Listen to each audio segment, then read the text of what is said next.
Assalamualaikum warahmatullahi wabarakatuh. Bismillahirrahmanirrahim. Rabbi shrah li sadri wa yassir li amri wa hlul 'uqdatam min lisani. Allahumma shalli wa sallim ala sayyidina Maulana Muhammadin wa ala alihi wa sahbihi ajmain. Amma ba'du. Ini yang saya hormati pertama, pengatur saya ini Profesor Dr. Haji Maskuri. Yang cara ngomong tidak kayak profesor tapi kayak jurkam. Jadi kalau ciri utama akademisi itu kalau ngomong itu teduh, datar, runtut, sehingga memaksa orang lain itu menerima karena runtutan logika yang terbangun. Nah, kalau ini ndak, pokoknya kasar gitu, pokoknya orang itu. Ini agak lazim, agak dalam dunia ilmu. Semua wakil rektor, semua yang hadir yang saya hormati, saya seperti yang dikatakan moderator Pak Sinten, Bapak Anwar, bahwa memang saya tidak boleh terikat sama yang di belakang ini karena ini kayak apa ya, ada satu madhab yang anak-anak Unisma semuanya harus tahu, teman-teman di Unisma, menjelaskan itu tidak lebih baik. Jadi karena seakan-akan belum melakukan. Indonesia itu dulu kedatangan Islam itu tidak pernah dipertentangkan antara Islam dan negara, sehingga diskusi itu sudah salah karena para wali itu tidak pernah mempertentangkan Islam dan keindonesiaan atau kebinekaan. Satu, bahwa para wali itu misinya dakwah, di mana-mana dakwah itu pasti ketemu yang berbeda, mulai beda agama, beda pilihan madhab, beda tradisi, beda kultur. Jadi itu tidak perlu dipertentangkan, tapi malah itu jadi lahan dakwah. Sehingga kita ini kalau diminta diskusi hubungan negara dan agama malah bingung, memangnya kenapa. Itu seperti dulu zaman P4, saya punya kawan di Jogja, teman saya nulis tafsir Profesor Zaini, itu pernah zaman Pak Erto disuruh sosialisasi P4 di Papua. Apa hubungan Pancasila dan UUD 45? Itu orang Papua jawab, hubungannya baik-baik saja Pak. Jadi yang unik itu ketika disuruh baca Pancasila, 1 Pancasila, 2 ketuhanan yang Maha Esa. Nah, akhirnya 6 kan? Kenapa Pancasila jadi 6? Yang unik itu ketika ditanya, ini saya melihat langsung di TV 7 itu, Indonesiaku ini, ada anak-anak kecil ditanya, bendera ini milik siapa? Bendera merah putih itu. Jawabannya apa? Milik sekolahan Pak aja. Karena memang milik sekolahan. Itu yang tanya itu kaget. Milik sekolahan Pak. Nah, tentang tema ini mohon dibaca ini langsung start ya, langsung serius karena tadi sudah kayak jurkam tadi, ini yang langsung khas ilmuwan. Ini sebagai penghormatan saya pada Unisma, ini khas keilmuan. Imam Zuhri adalah gurunya Imam Malik. Ya, saya ulang lagi ya, Imam Zuhri adalah gurunya Imam Malik. Halaman 29. Ini langsung start saya baca halaman 29. Dan ini terutama yang para punggawa-punggawa ini. Saya baca ya. Ini teks tidak ada yang saya rubah, memang persis seperti ini. Bismillahirrahmanirrahim. Yaqulu Zuhri, ini gurunya Imam Malik. Fama futiha fil islami fathun qablahu kana a'zama minhu. Innama kanal qitalu haitsul taqon nasu. Falam makanatil hudnatu wa wadu'atil harbu wa amanan nasu ba'duhum ba'da wal taqaw fatafawadu fil hadits wal munaza'ah. Falam yaklim ahadun bil islami yaqilu syai'an illa dakhula fihi. Walaqad dakhalataini kasanaten mithlu man kana fil islam qabla dzalika wa aktsar. Terus ini ngomongnya harus santai, nggak boleh provokatif. Begini, kita tahu dalam perdamaian Hudaybiyah itu poin-poinnya itu semuanya merugikan Islam. Di antaranya adalah jika yang Islam masuk kafir harus dibiarkan, karena berarti masuk ke habitat asli. Karena Nabi sebelum jadi Nabi, komunitas pokok itu kafir, sehingga kalau Islam masuk kafir kembali ke habitat. Tapi kalau Islam masuk kafir, kafir masuk Islam itu harus dikembalikan karena dianggap bid'ah. Maka kalau kamu dituduh bid'ah itu tenang saja dulu, Nabi itu ya dituduh ji'ta bidinin muhdas, kamu datang dengan agama yang baru. Cuma agak diteruskan wa kullu muhdatsatin bid'ah wa kullu bid'atin dalalah. Jadi orang-orang kafir dulu kalau ngomentari Nabi ya ji'ta bidinin muhdas, kamu datang dengan agama yang apa? Baru. Nabi nurut. Semua perjanjian yang merugikan Islam itu Nabi nurut. Tapi Nabi hanya minta satu hal, jangan ada perang 10 tahun. Dan orang boleh seminar, boleh diskusi tentang Islam. Ya ini dengerin betul ini. Jadi saya tidak akan provokatif, ini pakai logika. Nanti bisa dipakai disertasi doktor. Tapi saya minta orang boleh diskusi, boleh seminar tentang Islam. Akhirnya saat itu juga ada orang yang masuk Islam. Di depan tulisan itu belum kering istilahnya. Datang ke situ namanya Abu Jandal bin Suhail bin Amr. Itu datang ke Nabi, ya Rasulullah saya ini mau masuk Islam. Kata orang-orang kafir, ini pertama Muhammad, kamu komitmen enggak sama perjanjian? Kalau kamu komitmen harus kamu kembalikan. Nabi bilang, ya Abu Jandal kamu kembali ke mereka, ke habitat mereka, yaitu menjadi kafir, di komunitas kafir maksudnya. Akhirnya nangis. Umar, Sayyidina Umar itu mendekati Abu Jandal, kemudian memberi isyarat supaya ngambil pedangnya. Jadi isyaratnya wong ini baca ora wis. Maksudnya orang-orang kafir. Tapi Abu Jandal nggak mau. Singkat cerita akhirnya kembali ke komunitas kafir. Tapi yang dikatakan Imam Zuhri cara analisis ini nggak bisa pakai provokatif, harus pakai analisis. Innama kanal qitalu haitsul taqon nasu. Yang namanya perang itu menjadikan orang tidak berpikir jernih. Ini poin yang diambil oleh Rasulullah. Kalau dibahasakan Nabi curi kesempatan, masuk Nabi dikatakan mencuri, meskipun itu hanya bahasa ya. Tidak mungkin lah kita bahasakan seperti itu. Saya ulang lagi ya. Kenapa ada perang berkesinambungan sampai tahun ke-8 Hijriah? Mulai tahun kedua ada perang Badar sampai tahun 8 Hijriah itu perang terus. Nabi sama orang kafir perang terus. Akibatnya apa Pak Profesor? Namanya perang itu ya nggak kau bermikir. Pokoknya agar ketemu Islam perang, Islam ketemu kafir perang, nggak kau bermikir. Padahal Islam itu bisa diterima oleh akal sehat, harus lewat diskusi, lewat pengamatan, lewat pemikiran, lewat pengendapan berpikir.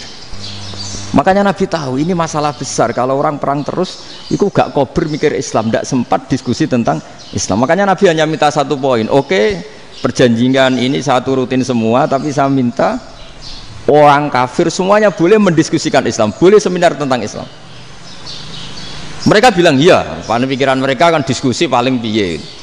Ternyata betul, ada diskusi. Terus temanya gini, kira-kira bener di Muhammad Abu Jahal. Terus Tuhan Muhammad sama Tuhan Abu Jahal itu keren mana? Diskusi. Tuhan Muhammad itu khaliqus samawati wal ardi, yang menciptakan langit bumi. Sebagaimana kampanyenya Muhammad. Ya mereka masih jangkar bilang Muhammad. Kalau Tuhan kita, ya berhala itu yang kita bikin, yang kadang rusak, yang kadang kudanan, terus lemutan, pokoknya terus diskusi. Kita kok bener pengirannya Muhammad. Terus Muhammad Abu Jahal.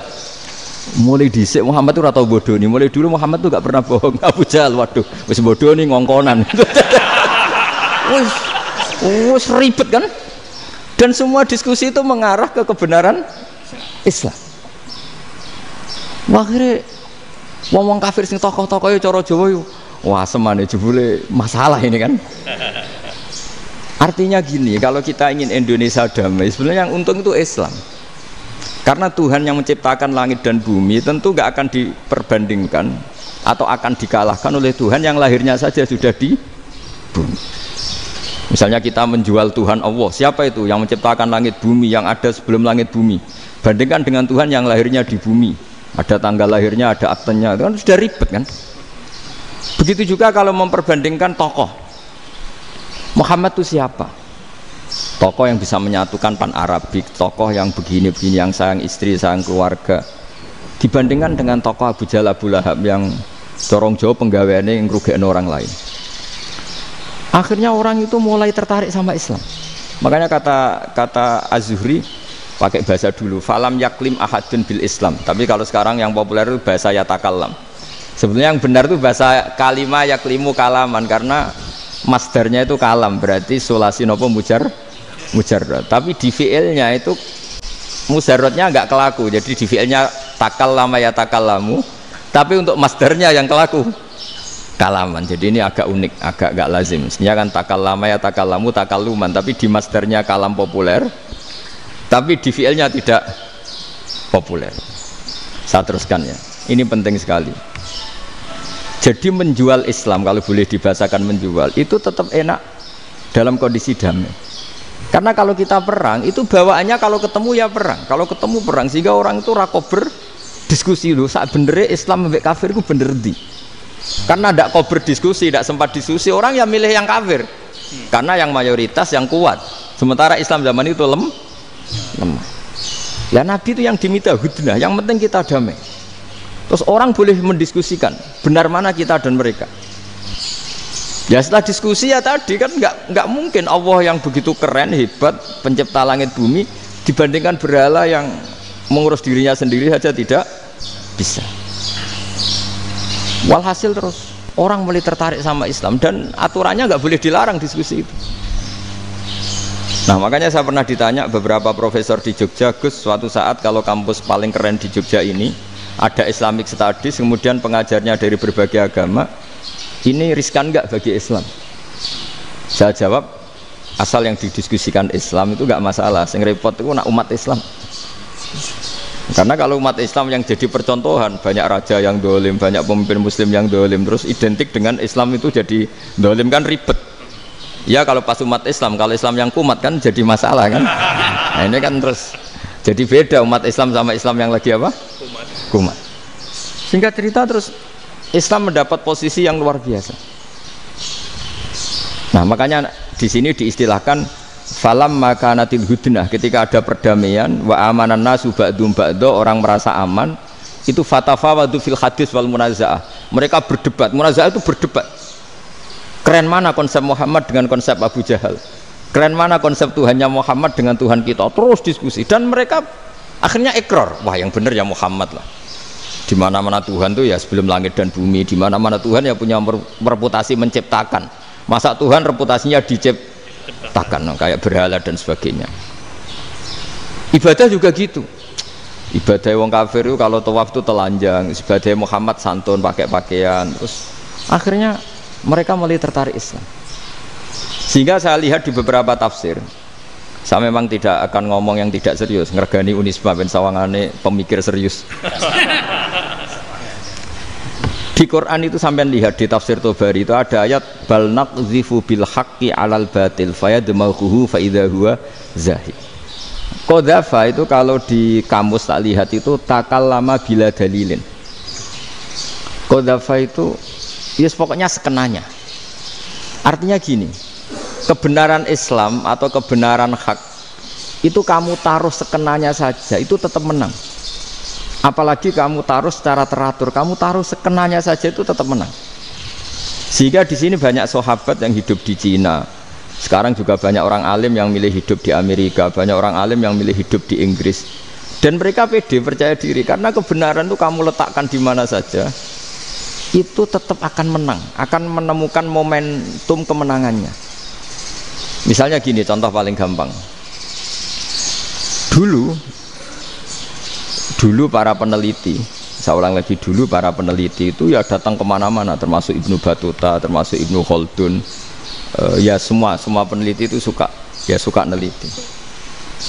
Setelah diteliti, Quran itu satu-satunya kitab suci yang membicarakan sains, misalnya tentang falak, tentang astronomi, tentang asal-usul kejadian manusia, kejadian makhluk. Juga bicara tentang geografi, geologis, semuanya. Sementara kitab lain hanya cerita tentang mawaid wal hikam wal ibar. Jadi diteliti kayak apa, pada akhirnya hak ini yang menang.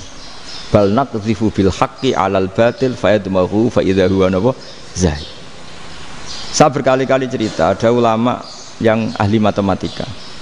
Ketika ditanya kenapa kamu suka ngajar matematika, sampai muridnya itu ragu, ini guruku mlebu swarga ta ora, penggaweane mulang matematika. Tapi para muridnya bermimpi bahwa Imam Amudi itu disuruh ngajar para malaikat. Dan itu pede betul dia. Kata Allah, ini ulama saya yang iman kepada saya setingkat iman kamu. Jadi malaikat itu tidak mungkin Gusti kita menyaksikan langsung engkau sementara ini di bumi, nggak nyaksikan jenengan. Kenapa bisa sepede dan seyakin itu? Akhirnya Imam Amudi disuruh ngajarin matematika. Jadi Anda kalau profesor itu nanti harus sempat ngajari malaikat, itu baru benar-benar profesor. Jadi nanti di akhirat ngajari siapa? Malaikat. Jadi ada seminar yang melibatkan banyak malaikat, narasumbernya itu seorang profesor. Itu ketika kenapa engkau begitu yakin kalau Allah itu Tuhan dan Allah itu Al-Wahidus Shomad. Terus Imam Amudi mulai nulis angka gak beraturan 2, 3, 4, 5 sampai 1 miliar 1 triliun, semuanya gak beraturan. Kata beliau, nisbatus naini wasalasa ila ma la nihayatalaha iku nisbatul far'i ilal asli. Mbok angka sebanyak apapun 2 dibanding 1 ya far'ul wahid, 3 dibanding 1 ya far'ul wahid. Semua angka yang enggak terhingga pun dibanding 1 semuanya far'ul wahid. Semua angka sebanyak apapun itu cabang dari angka 1. Fakullu hadhil awalim far'un minal wahidis shomad, yaitu Allah Subhanahu wa ta'ala. Wakil malaikat tepuk tangan, iya juga. Jadi begitu juga ada ulama itu ahli gambar. Saya dulu ngaji sama Mbah Mun Al-Husunul Hamidiyah, itu kitabnya itu banyak gambarnya. Dan gale gambar yang ngawur betul, mangga ahli gambar. Saya lepol, terus sempurna lele. Semua gambar bangunan, gambar sapi, pokoknya gambar. Ternyata dia menemukan Tuhan itu dari gambar. Gambar serapi ini atau seruwet ini sama. Gambar rapi sama ruwet itu sama kalau dalam pandangan tauhid. Dimulai minan nuqtah al-wahidah. Kowe cek gambar sing rapi, sing indah, cek gambarmu elek. Dimulai dari 1 titik, dan titik ini nuqtatil wujud, yaitu Allah Subhanahu wa ta'ala.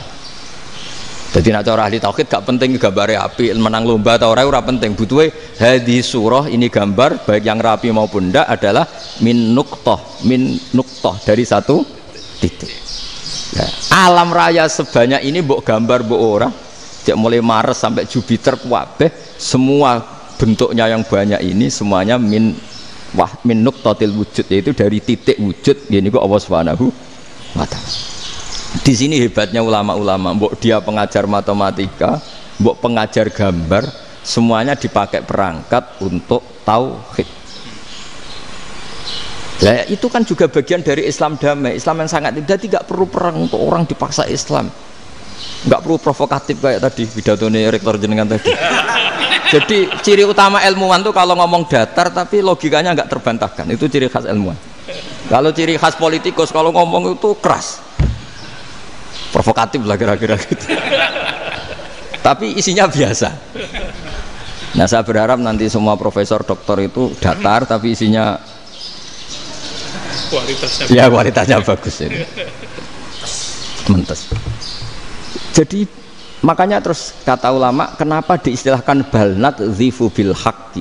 Kenapa pakai qadzafa sementara qadzafa maknanya takallama bila dalil? Maksudnya bila dalil di sini itu min ghairi ikhtiyajin ila dalilin. Kebenaran itu memang nggak butuh dalil. Apa kita perlu dalilnya apa? Buktinya apa? Kalau 3 itu cabang dari 1. Wong gendeng yang takok gitu pas orang gendeng. Wong 3 cabang dari 1 kok ditanyakan buktinya apa? Itu min awalil bidah. Pertama orang pasti tahu kalau 3 itu far'ul wahid, 1 juta juga far'ul wahid, 1 miliar juga far'ul. Gambar yang sebanyak apapun ya dimulai dari 1 titik, cek gambar bener maupun yang tidak. Akhirnya apa? Ulama dulu itu sebegitu rileks nerangkan tauhid. Lalu kenapa asma ini yang ya ini kan khas NU ya, khas pesantren. Sebenarnya saya keberatan pakai istilah khas NU, pakai khas pesantren, karena NU itu anaknya pesantren, jangan dibalik pesantren anaknya NU, karena sebelum ada NU itu ada pesantren. Tapi kayaknya Unisma lebih suka pakai bahasa NU, dan saya ya agak-agak orderan yang terpaksa disuruh ngomong. Ini agak apa ya, agak kacau sebetulnya, ini agak kacau. Jadi NU itu sama pesantren itu tua. Pesantren, jadi NU dilahirkan pesantren, bukan dibalik pesantren dilahirkan NU. Sehingga barokahnya didirikan pesantren ini, kadang nyuwun sewu sekali Mbah Hasyim itu kadang ide besar beliau itu ora dituruti wong NU. Jadi Mbah Hasyim cara kula kok dadi Mbah Hasyim ya mangkel. Mbah Hasyim itu ngarangno kentong. Nggih ngaramno beduk, tapi wong NU nganggo kentong. Beduk. Dan uniknya Mbah Hasyim enggak tersinggung. Karena ciri khas pesantren itu membolehkan perbedaan apa? Pendapat. Itu masyhur khilafnya Mbah Hasyim sama Mbah Fakih Mas Kumambang itu sampai dikitabkan. Saling ngeritik, saling macam-macam lah. Jadi cara berpikir Mbah Hasyim ketika Nabi rembukan, ini gimana ya cara menentukan waktu sholat ya? Ya pakai kentong ya Rasulullah, dzakalin nasara itu untuk orang Nasrani. Ya pakai buk itu trompet, dzakalil Yahud itu untuk orang Yahudi. Terus, ada yang lagi pakai api ya Rasulullah, dzakalil Majusi itu orang Majusi. Setelah itu ada orang datang lari-lari cerita mimpi azan tadi. Ya itu terus dipakai sarana pemanggilan sholat ya azan itu. Sehingga Mbah Hasyim menolak kentong. Karena mantas sababi qaumin fahuwa minni. Beliau keras sekali sampai bilang haram. Beliau judulnya ya haram, Al-Jasus Antakrimin Nakus. Setelah naskah itu sampai ke Mbah Fakih Mas Kumambang di Gresik situ, di daerah Dukun situ. Dulu nggak ada WA ya, jadi sampainya ya lama. Makanya saya sampai sekarang nggak punya WA karena ya saya ulama kan, kalau WA-an terus ya jadi ulama. Nggak jadi ulama main WA-an terus itu. Lah itu termasuk rektor gak kau bermikir itu mesti kebanyakan WA. Karena kan otaknya didikte oleh sesuatu yang masuk. Sesuatu yang dilihat itu kan pasti mendikte kita. Beda kalau yang enggak WA-an kan mikir apa kita yang menentukan. Kalau WA-an kan kita ditentukan. Mau mikir anaknya butuh apa gara-gara WA informasi Jakarta mikir Jakarta. Padahal secara kewajiban ngapain kamu orang Malang mikir Jakarta. Gara-gara WA mikir Jakarta belum selesai ada berita di Sulawesi, mikir Sulawesi. Habis itu mikir NTT. Makanya semua orang sekarang merasa tokoh nasional gara-gara informasi yang masuk itu nasional. Jadi Mas Yo RT yang mikir gimana Gus Indonesia. Padahal RT loh. Sampai lupa kalau dia itu RT. Jadi semua orang sekarang merasa tokoh nasional. Dan itu gara-gara apa coba? Akhirnya semua orang juga punya ide tentang nasional. Harusnya negara itu gini-gini. Jebule wonge sing duwe ikon itu sapa? RT. Ribet kan? Saya teruskan, setelah naskah itu sampai ke Kiai Fakih Mas Kumambang, beliau itu marah besar. Ini harus dilawan, dan saya bukan karena benci Mbah Hasyim. Beliau teman saya ketika ngaji Kiai Mahfud di Mekah. Jadi Mbah Fakih dan Kiai Hasyim itu teman ketika ngaji di Mekah. Secara ngelawan tuh lucu, gak ilmiah tapi gak ilmiah wong alim tetap ilmiah. Di mana-mana serupa itu tidak sama. Ya kalau mungkin zaman Nabi di Medina itu zaman itu kentong itu identik dengan milik Nasrani. Di Indonesia beda. Pos kampling ya kentong, kebakaran ya kentong, wae sarapan orang di LP ya pakai kentong. Jadi tidak ada jaminan kalau kentongan itu identik dengan Nasrani. Lalu haramnya di mana? Yang di mana-mana tasabuh itu identik. Ini tidak identik. Mulai masalah kan? Mulai masalah. Jadi beliau gaya judul Hazruus. Hazruus itu kepala bergeleng-geleng. Sekarangan kok ngene. Jadi sekarangan kok provokatif gitu. Nah. Dan itu Mbah Hasyim ya hormat Mbah Fakih hormat Mbah Hasyim. Saya sendiri secara pribadi itu lebih suka mendapat Mbah Hasyim sebetulnya. Karena bagi saya sholat itu sakral, ya sudahlah kalau sakral ya dipanggil dengan sesuatu yang sakral yaitu kalimat thayyibah adzan. Tapi saya tidak akan bilang kalau kentongan itu haram. Karena kalau haram alasannya mirip orang Nasrani. Sementara pos kampling ya pakai kentong, ada banjir ya kentong, ada kebakaran ya kentong. Jadi tidak identik untuk misa atau untuk sholat ala Nasrani. Tapi itu dulu ya rileks saja, dua beliau itu ya saling menghormati padahal saling kritik. Dan dulu ulama yang beda madhab itu ya saling menghormati. Imam Syafi'i itu kalau sholat di kawasan Masjid Abi Hanifah ya tidak kunut. Ketika ditanya kenapa kamu tidak kunut sementara engkau berpendapat kunut itu sunat, ikroman di hadal madhab, saya sangat menghormati madhab. Imam Ahmad bin Hanbal itu berpendapat kalau orang pakai bekam, pakai iftisot atau hijamah itu batal sholatnya.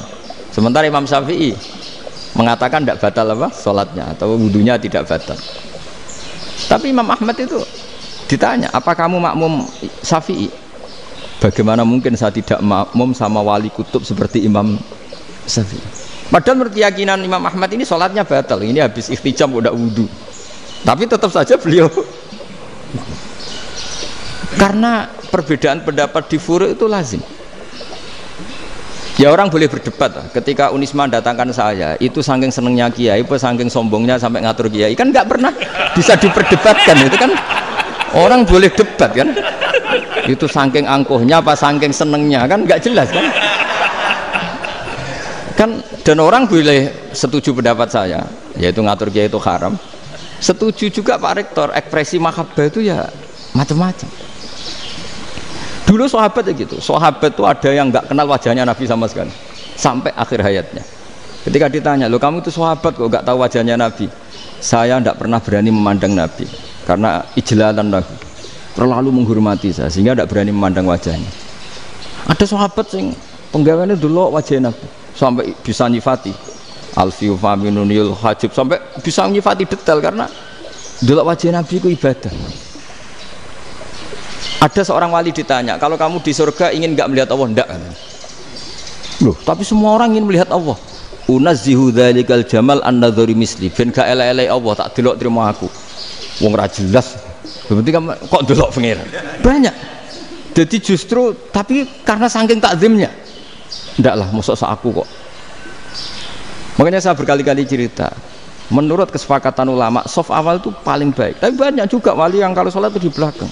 Koyok paling bener yang kok ngarep gitu. Lu bayangkan misalnya kamu semangat di soft awal di masjid haram, jebule sholatnya salah. Itu dari malaikat, gayane kok ngarep, jebule ra roh. Itu kan di sini-sini wong, jebule bodoh gitu. Gayane kok ngarep, jebule.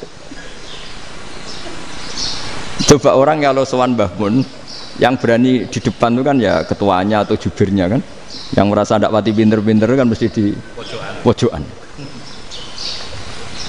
Artinya sudut pandang seperti itu ya sah saja, apa? Sah saja. Makanya banyak sahabat yang jarang sowan Nabi, alasannya takut ganggu Nabi. Banyak yang sering sowan Nabi, alasannya seneng Nabi. Yang sowan ya seneng Nabi, yang nggak sowan alasannya seneng. Lu Nabi itu tokoh, punya keluarga, punya anak. Kalau saya sering sowan berarti sering ganggu.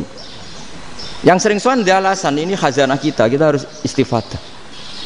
Jadi zaman dulu dia biasa dua sahabat, yang satu milih mahabbah itu milih sering sowan, yang satu juga mahabbah milih tidak sering. Karena pertanyaannya bisa dibalik kan, sering sowan apa sering ganggu coba. Nabi Abedar, assalamualaikum. Nabi nimang cucunya, assalamualaikum. Ayo bener yang sowan apa bener yang enggak kalau seperti itu. Akhirnya terus diatur sedemikian rupa oleh Quran. Walau annahum sabaru hatta takhruja ilaihim lakana khairal lahum. Jadi sahabat kalau mau sowan Nabi ya nunggu di Sufah. Kalau Nabi keluar berarti milik publik. Sekali masuk ke dalam tidak ada sahabat yang berani sowan. La tadkhulu buyutan Nabi illa ayyudzana lakum. Kalau soal sampai masuk dalam harus nunggu dipanggil. Karena sekali Nabi masuk dalam itu milik privat keluarga, milik istrinya, milik cucunya, milik keluarganya. Jadi Nabi sekali keluar ke ruang itu berarti milik publik. Itu terus jalan tengah. Karena kalau langsung masuk, bayangkan saya itu sering menyaksikan Mbah Mun habis ngaji 2,5 jam ngaji Jalalain, baru masuk assalamualaikum, padahal yai mungkin mau ke kamar mandi, mau ini itu. Jadi dulu itu Quran sangat modern, sebelum ada dokter ngatur tamu, rektor ngatur tamu itu Islam sudah modern. Dia kan nggak fair kan, misalnya saya ke Unisma harus janjian pakai ini, terus kalau misalnya kesini selonang-selonang kan lucu kan, mentang-mentang kiai terus juga sowan-sowanan selonang-selonang. Padahal kalau kita mau ke mereka pakai protokol, sering tidak fair dunia ini. Tapi karena aku kiai oleh gelo ya sudah. Akhirnya saya memutuskan gak gampang kemana-mana karena itu. Saya sering didatangi ajudannya menteri, Gus mau ada tamu dari Jakarta tanggal ini, mesti saya bilang, mereka milih tanggal yang mereka kosong. Kok tidak mikir apa pas itu kosong? Tak jawab enggak lah, sebelum diatur bahasanya dan tawaduknya gitu. Akhirnya dibalik, datang lagi, Gus jam dengan kosong apa kita menyesuaikan. Lah aku lagi di akhlak kata saya. Itu baru punya akhlak kata saya. Bukan masalah ini, bukan masalah gengsi ya. Saya sendiri itu dolan ke alumni itu jarang, karena ya takut. Kiai kan yang nganggur, jam 9 nganggur, jam 10 nganggur. Bisa saja alumni itu kerja di pabrik, bisa saja yang latihan ekonomi di pasar. Sehingga kalau saya datang jam 9, iki kiai sing nilai santri ini, apa kiai sing ganggu santri. Nah karena orang ini melakukan rutin, gak kok berpikir, pokoknya ini jenenge silaturahim. Mau nyerah kok berpikir, padahal kalau diangen-angen, ini kiai yang nilai santri ini, apa kiai yang ganggu santri ini karena datang di jam kerja. Nah, bayangkan kalau kebenaran dulu itu dikawal oleh satu peradaban perang. Jadi Nabi sesuai diangen-angen Nabi. Perang Badar menang Nabi, perang Uhud menang wong kafir, perang ini gonta-ganti. Apapun itu yang penting satu kesimpulannya, cara Rasulullah kesimpulannya satu. Orang tidak kober mikir kebenaran secara mengendapkan pikiran dengan pikiran jernih. Maka hebatnya Nabi ketika perjanjian, pokoknya saya minta nggak ada perang. Dan orang boleh mendiskusikan Islam. Itu luar biasa idenya Nabi. Karena bawaan perang itu orang kan nggak kober mikir. Ibarat seorang misalnya seneng satu perempuan, ketemu rivalnya langsung perang kan gak mikir. Tapi kalau kau bermikir, diangen-angen cawe wedok iku ora seneng aku. Untungnya apa untuk wong ayu ora seneng, malah mau loro hati. Terus sudahlah, buruan dialihkan kemana kan gitu. Itu nak mau amen WA-an tukaran lewat SMS atau tarung langsung ora kau bermikir. Tapi kalau kau bermikir, akhirnya berpikir nih. Perempuan tadi sebenarnya yang disenangi siapa? Oke, ternyata senang Pak Erick. Sudah kita ngalah. Karena tidak ada nikmatnya kan menikahi perempuan yang sama sekali tidak mencintai kita. Tapi kalau nak kau berpikir pokoknya diprovokasi, wah gue kalah mbak A, gue kalah mbak B, pikirannya kan ojo sampai kalah. Bareng wis menang ternyata ada mas lah. Nah bayangkan Islam itu seperti itu dulu, dipertarungkan. Doang Islam tuh dinu aklin, agama yang diterima dengan akal sehat. Tapi sekarang ukurannya perang, yang menang berarti bener, yang menang bener, kan terus jadi repot. Itu Nabi tidak ingin, makanya Nabi ingin sudahlah, nggak ada perang. Nah, makanya kata Imam Zuhri, fathul Islam terbaik adalah orang boleh diskusi tentang Islam dan tidak ada perang. Lagi-lagi penting, tidak perang itu penting, silmun itu penting, perdamaian itu. Setelah tidak ada perang, akhirnya fatafawadu fil hadis wal munazah, orang boleh diskusi apa saja, termasuk boleh adu polemik. Konsep satu Tuhan dan Tuhan banyak diperdebatkan. Akhirnya Nabi secara rileks bisa menjelaskan. Muhammad, urusan kita banyak. Kalau Tuhannya satu tidak cukup, Tuhan harus banyak untuk menyelesaikan berbagai urusan. Ada Tuhan bagi rektorat, bagi ya, macam-macam kan. Ada Tuhan untuk ngurusi utang, ngurusi BPKB, macam-macam. Terus kata Rasulullah, enak saja Nabi jawabnya. Ya kalau kamu punya majikan banyak, perintahnya beda-beda, kamu mangkel enggak, bingung enggak? Ya susah mat. Kalau majikannya banyak, perintahnya beda-beda, kita jadi repot. Senang mana? Senang majikan satu. Ya sudah, Tuhanmu itu majikan kamu. Kalau Tuhannya banyak, perintahnya macam-macam, kamu yang repot. Akhirnya sudah mat, Tuhannya satu aja.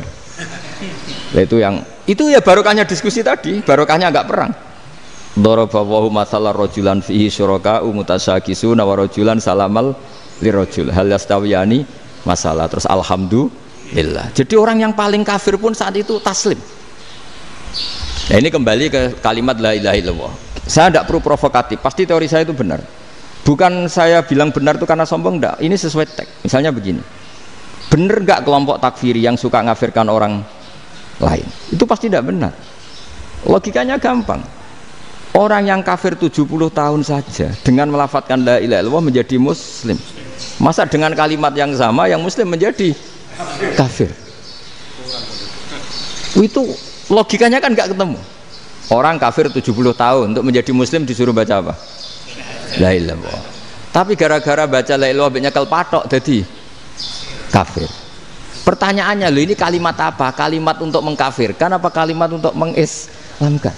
Karena yang kafir dengan kalimat itu menjadi Islam, ternyata yang Islam dengan kalimat itu menjadi kafir. Itu ketemu enggak cara logika itu kan enggak ketemu kan? Makanya cara pikirannya Abul Hasan As-Sadzili, dan saya setuju pikiran itu. Istighfar ini boleh orang Jawa Timur protes karena kadang beda manhaj, tapi jangan protes saya, protes Abul Hasan As-Sadzili kualat mesti sampean. Ketua Torekoh napa? Sadziliyah. Cara madzhab Sadzili, dan Anda boleh berbeda madzhab, mencari khasnya wong kampus wani beda. Beda kapasitas lah, pokoknya butuhnya beda. Dan ketok pinter, ketok kritis tuh. Cara madzhab Abdul Hasan As-Sadili itu gini Pak Rektor. Jadi istighfar itu baik. Tapi ba'da kamalit tauhid, setelah tauhidnya itu benar. Alasan beliau masuk akal. Ketika ada ayat fa'alam annahu la ilaha illallah wastaghfir li dzambik. Bihadil kalimah. Jadi orang boleh istighfar itu setelah tauhidnya benar. Alasannya Abdul Hasan As-Sadili begini. Qul lil ladzina kafaru iyantahu yughfar lahum ma qad salaf. Katakan kepada mereka yang kafir, sekali mereka tidak kafir, maka otomatis dosanya masa lalu diampuni. Pertanyaannya, yang bisa menghentikan kekafiran itu kalimat apa? La ilaha illallah. Dengan hanya melafadzkan la ilaha illallah Muhammadur Rasulullah langsung yughfar lahum ma qad salaf, langsung dosanya diampuni. Berarti yang menjadi pengampun dosa lah, penyebab pengampunan itu apa? La ilaha illallah. Itu bahkan orang kafir belum istighfar. Loh, di ayat itu kan Allah gak mensyaratkan setelah la ilaha illallah istighfar baru diampuni, enggak, asal la ilaha illallah langsung yughfar lahum ma qad salaf. Saya ulang lagi ya, jelas ya. Jadi qul lil ladzina kafaru iyantahu yughfar lahum ma qad. Nah sekarang iyantahu, mereka berhenti dari kafirnya, syaratnya pakai apa? La ilaha illallah Muhammadur, itu langsung yughfar lahum ma qad. Artinya apa? Ghufranullah itu bisa didapat hanya dengan mujarrodut tauhid, yaitu hanya dengan melafadzkan kalimat thayyibah. Dan sahnya istighfar juga berdasar kalimat thayyibah itu. Misalnya gini, orang kafir sebelum Islam melafadzkan astaghfirullah, astaghfirullah, astaghfirullah, kira-kira diterima enggak? Enggak kan? Karena syaratnya istighfar ba'dat tauhid. Nah makanya dalam madzhab Sadili istighfar itu setelah la ilaha illallah. Karena cara pandang ya seperti itu. Jadi fa'alam annahu la ilaha illallah wastaghfir li dzambik. Jadi dengan kebenaran tauhid saja ini sudah cukup kita insya Allah layak diampuni. Karena innallaha la yaghfiru ayyusyraka bihi wa yaghfiru ma duna dzalika liman yasha. Jadi orang yang tauhidnya benar itu bisa diampuni Allah asal tauhidnya benar. Itu Allah ngendikan liman yasha wa yaghfiru ma duna dzalika liman yasha. Dawe Imam Suyuti walam yakun liman yastaghfir. Jadi orang yang bertauhid secara benar meskipun gak sempat istighfar itu tetap potensi diampuni. Karena bawaan tauhid itu sudah menjadi layak diampuni. Kayak orang kafir sekali ngelafadzkan kalimat tauhid mbok gak istighfar langsung diampuni. Nah, karena melihat seperti itu terus orang berlomba-lomba memperbanyak jumlah ngelafadzkan la ilaha illallah. Jadi kita yang alim, kita semua, saya tidak bilang saya, kita termasuk yang di pinggir-pinggir saya ngaku alim ora masalah lah soalnya. Kita semua yang alim-alim itu tahu bahwa la ilaha illallah itu super. Sudah bawaannya tauhid, juga punya kelayakan diampuni. Nah, kemudian nasib kita agak sial. Malah kalimah ini dituduh bid'ah, dituduh khurafat. Mergo Nabi enggak pernah tahlilan, Nabi enggak pernah. Nabi enggak pernah tahlilan, kalau diartikan Nabi ora tau maca la ilaha illallah, aneh gak kalimah ini. Nah, ini provokatif ini. Jadi ini sudahlah keanehan-keanehan ini kita terima karena ciri utama wali, ciri utama ulama itu wa'udhu fisabilillah, harus pernah disakiti. Jadi kalau Unisma sakit karo dituduh apa? Dituduh bid'ah itu berarti belum calon ulama. Calon ulama itu wa'udhu fisabilillah, harus disakiti. Jadi kalau kamu disalahpahami itu ya harus santai. Provokatif tadi. Iya, termasuk provokatif tadi. Termasuk diatur tadi. Jadi kalau cara berpikir kan, karena mereka itu memang kalau kita turutin itu memenya itu terlalu, kadang menghujat kita itu enak ya jadi KNU, ada orang mati datang, kiainya dapat makan, dapat rokok, terus pulang. Jadi apa? Terus kita kayak tersangka terus. Kita kan kayak tersangka terus, tertuduh terus itu. Terus yang orang NU ya memenya juga nggak kalah ekstrimnya. Boleh ya ajaran orang nggak boleh ngasih kiai gitu. Berarti boleh dong ajaran kikir. Jadi memang kadang apa ya, cangkem elek lah bahasa kasarnya itu. Itu memang kadang lebih mengenakan. Kalau kita datang ke acara mayat kan dapat makan, dapat minum. Kalau yang sohibul bed rokok ya dapat rokok. Kalau kiainya dapat wajib, kadang 20.000, kadang 50.000. Terus memenya itu kok setega itu ya, ada orang meninggal kok malah kita makan-makan. Seakan-akan kan kultur ini biadab kan gitu. Tapi yang orang NU kebalikan bales. Oh ternyata nggak boleh ya mayit disodakoi, ternyata nggak boleh ya orang dermawan. Berarti Islam membolehkan medit ya gitu. Yang model ini kan, tangan-tangan itu luwih mandi timbang takbir ya kan. Karena ini kan memicu emosi kan, memicu apa? Emosi. Nah tapi saya kalau disuruh bela mana itu tidak ada yang saya bela. Ya seorang sudah lah, kalau mau nganggur saja sudah itu. Sudah.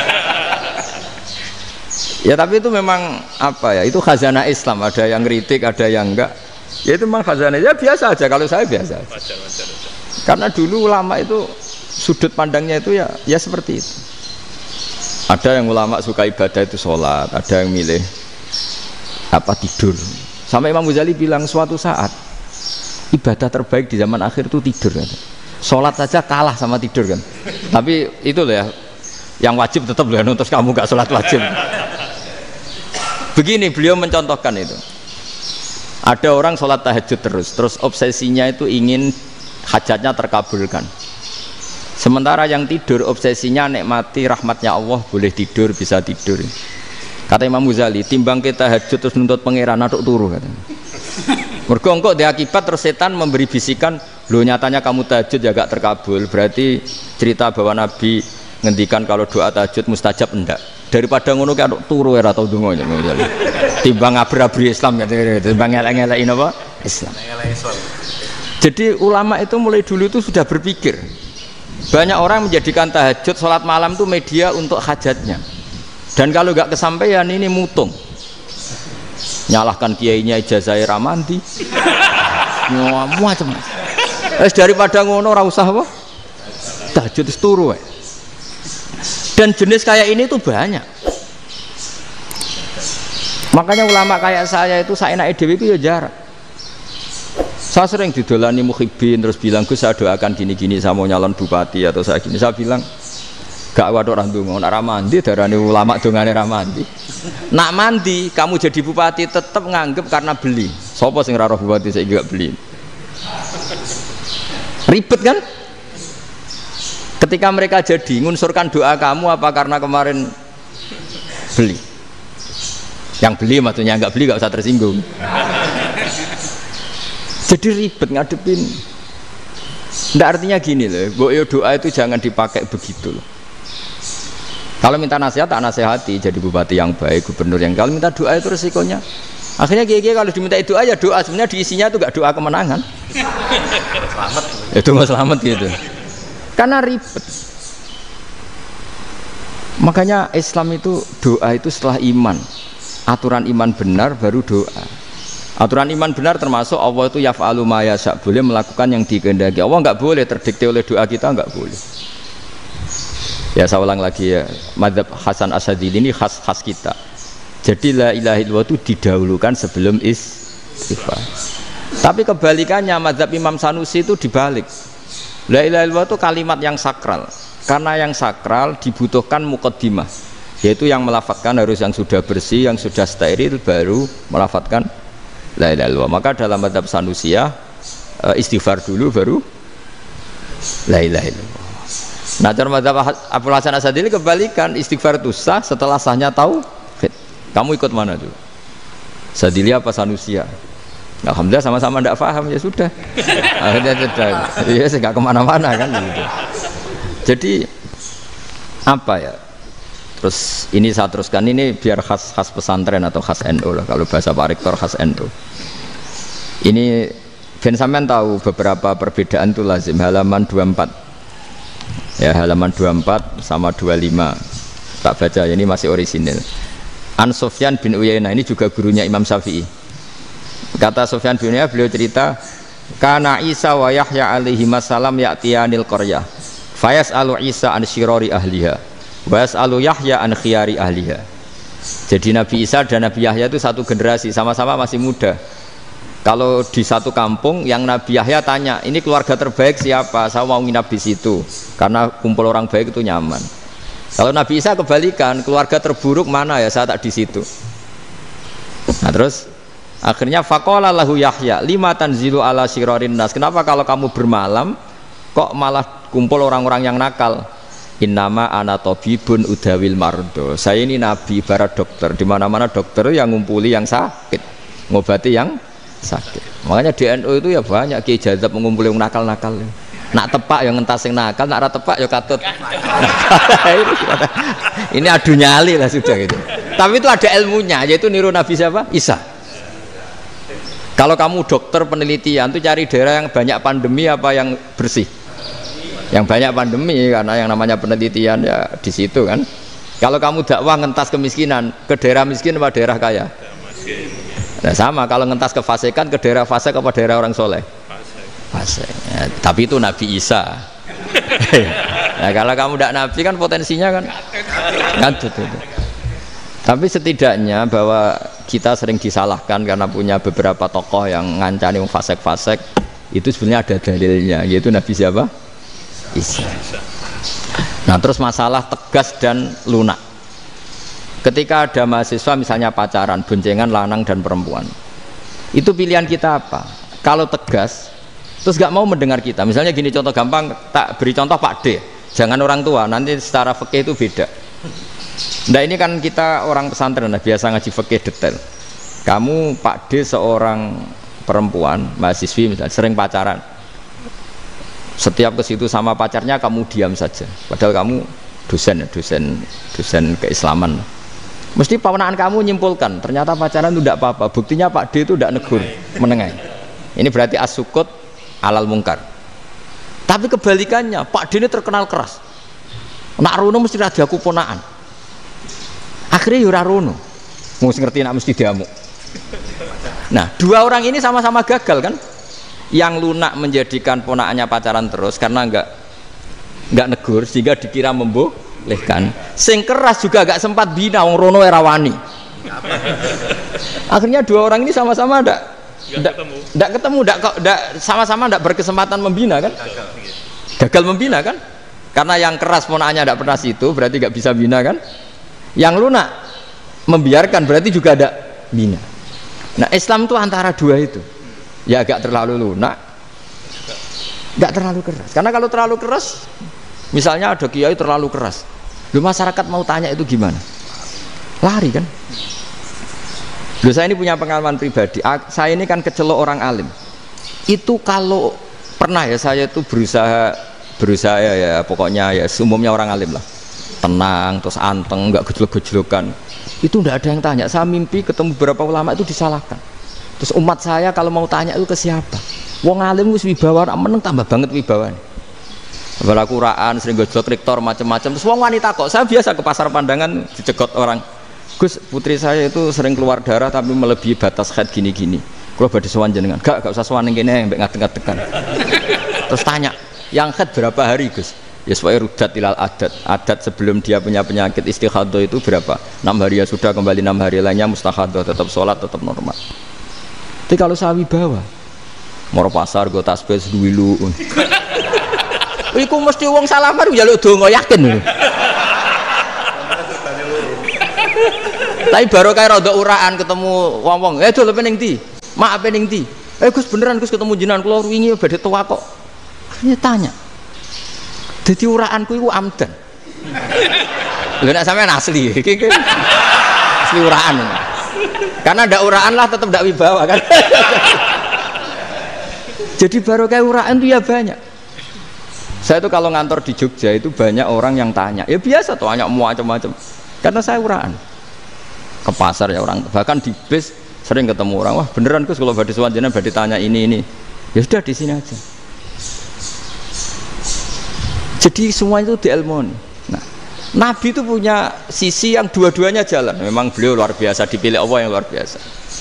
Nabi ketika wibawa itu banyak sahabat yang bahkan mengenali wajahnya aja tidak bisa. Ka'anna ala ru'usihim at-thair. Bayangannya seakan-akan di kepalanya itu ada burung yang takut terbang, saking antengnya. Tapi Nabi sekali mengeluarkan job, sekali santai, itu sahabat tanya itu sampai yang nggak pantas ditanyakan. Nabi saat tadi kumpul istri saya tapi tidak inzal itu wajib mandi ndak. Aro'aita law anna ahadana ya'ti imra'atahu wa lam yunzil. Itu ya ditanyakan. Nabi mun kumpul e mboten saged inzal sepundi. Guys betul lagi. Terus ya ada yang tanya macam-macam.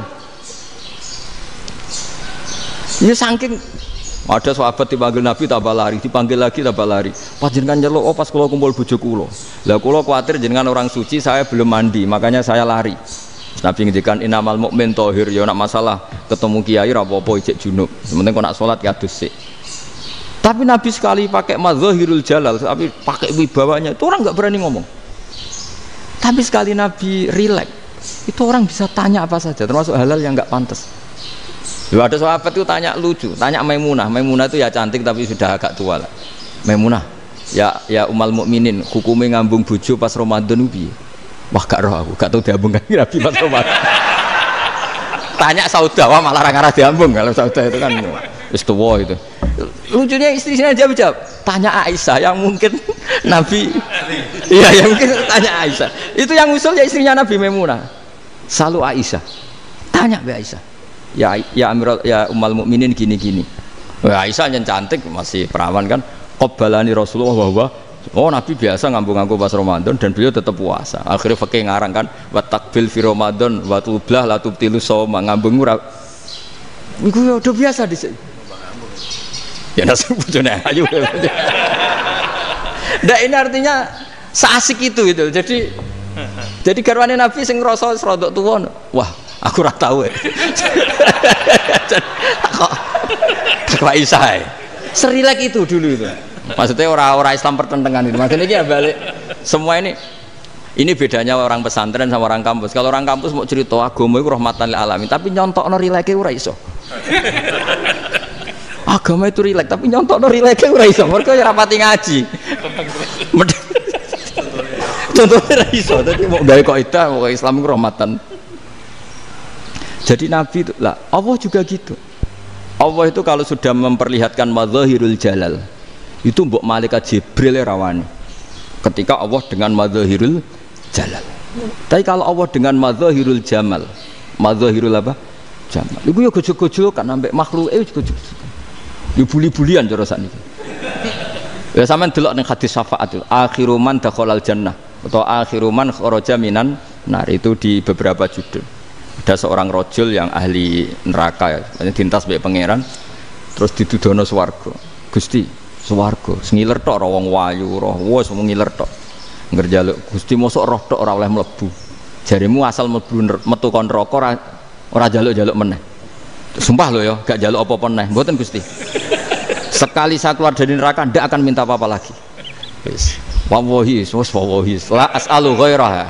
Mesti ghaira khoslah, ghaira tilkal khoslah. Ya niku selain keluar dari neraka saya ndak akan minta lagi. Didono swarga wong do kelon seru wibet kan. Sing bojone elek kan dendam dadi ning swarga iku. Swarga wis macam-macam. Gusti mosok roh tok ora oleh mlebu. Jarine ra janji ra njaluk meneh. Akhire ya wis didelokno neraka. Jadi pangeran jawabe gampang didelokno neraka. Roh neraka begitu menyakitkan, begitu ngeri. Sudah Gusti saya tidak minta surga, sementing nggak masuk neraka. Rabbana srif anna adzab jahannam. Setelah lama itu diadepno swarga nenjuk mlebu swarga, terus diadepno nang neraka. Akhirnya ya sudah. Saiki mlebu swarga gak apa-apa. Iku jawabe lucu. Atas tazyub jenengan ngenyek kula. Wong karuan ra ahli swarga kok mlebu swarga. Terus akhirnya mlebu swarga, kan mlebu swarga tamanna, sangen-angen sing mbok jaluk apa? Orang angan-angan yang indah-indah laka wa asratu amsal ya siku tak turuti wa asratu amsalih lan lipatan ke 10. Jawabe wong lanang ya lucu. Atas tazi ubi wa anta rabbul alamin. Jenengan pangeran kok ngenyekan. Maksudnya wis karuan aku ora pantes. Terus jare pangeran la astazi ubika walakinni alama asya'u qadir. Aku gak ngenyek kowe, pancen aku pangeran. Nuruti kowe iku iso. Jadi Allah sendiri ketika dengan madzahirul jamal itu malaikat ya ono sing wani bantah. Masyhur itu kan malaikat sing bantah pangeran atas alufia mayufsidu fiha wa yasfikut dima. Karena Allah dengan madzahirul jamal. Yang paling masyhur Nabi Musa. Nabi Musa itu ketika Nabi Mi'raj. Nabi Mi'raj itu beliau kira-kira di langit keempat lah yang masyhur atau kelima. Ngelangkai. Nabi Musa nangis, ya Rabbi ini apa-apaan? Orang sing ja'a ba'di kemudian melangkai makom saya ini apa-apaan? Dan Nabi Muhammad kan apapun hebatnya kan junior. Kok melangkahi makom saya ini apa-apaan? Enggak fair. Sampai Nabi Muhammad itu tanya gini sama Jibril, reaksi Allah gimana ketika melihat Musa seperti itu? Jawab malaikat Jibril lucu. Ya roh hiddatahu, Allah sapal gayane Musa. Biar. Jadi lucu. Ya dibiarin aja sama Allah. Tapi yang jenenge Nabi Musa itu kekasihnya Allah, tetap berkah bagi kita. Betul. Ketika setelah Mi'raj diwajibkan sholat 50, gentenan Nabi Musa kelihatan nabinya. Sebenarnya Nabi Musa itu sebetulnya loh, gak nguntungkan kita sebetulnya. Tapi yang nguntungkan, sebenarnya ndak niat nguntungkan kita, tapi nguntungkan. Nabi Ibrahim kan di langit ke-6, keren lah. Konti jong ketemu Allah ngeten-ngeten kan sholat 50. Karena Nabi Ibrahim terkenal Nabi baik, ndak bantah. Bareng Nabi Musa. Kenapa diceluk pangeran? Kula kan salat ping 50. Inna ummataka la tutiku dalik. Wah, gak kuat umatmu. Serai-rai gak umatmu ora ngarah kuat 50 rokaat. Tapi sebenarnya Nabi Musa itu niatnya bukan membela kita. Fa inna ummati la umatku sing gagah-gagah ra iso meneh umat. Berarti sebetulnya ya itu masih pakai gengsinya gitu. Wes ngono-ngono lah sementing kita untung. Sebetulnya dia itu gak terima wong umat saya aja yang lebih kuat. Gak kuat apalagi umatmu. Dan terus sebutin irji ila rabbika fas'alhu takhfif. Itu berarti Allah dengan madzahirul jamal. Sudahlah, datang ke Allah minta keringanan. Allah itu baik. Minta, ambek Allah itu ringanan mau 5 tok. Jadi cek 45. Balik Nabi Musa, piro 45, cek ra kuat umat.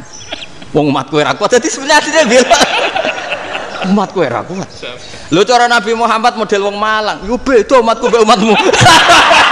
Ribet kan? Beda. Lho Nabi Muhammad kan enggak seperti itu kan? Enggak punya akhlak Malang kan? Akhlak.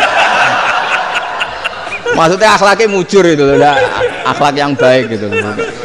Ya, akhlak yang mujur lah, bukan yang Malang gitu. Jadi Nabi ya manut. Tinggal 40 kan, dikurangi lagi 35 sampai 9 kali kan, masyhur itu.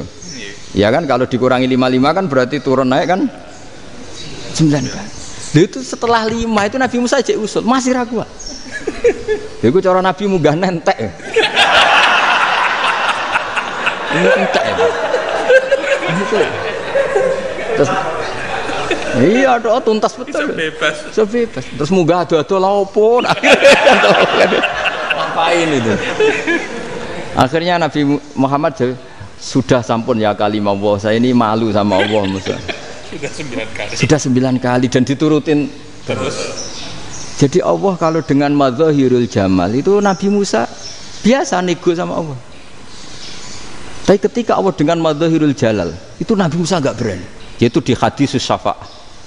Hadisus syafa'ah ketika manusia datang ke Nabi Adam, ya'tuna Adam. Ya Adam anta abul basar ngene isfa'li ana inda rabbik. Kamu saya minta mensafaati kita.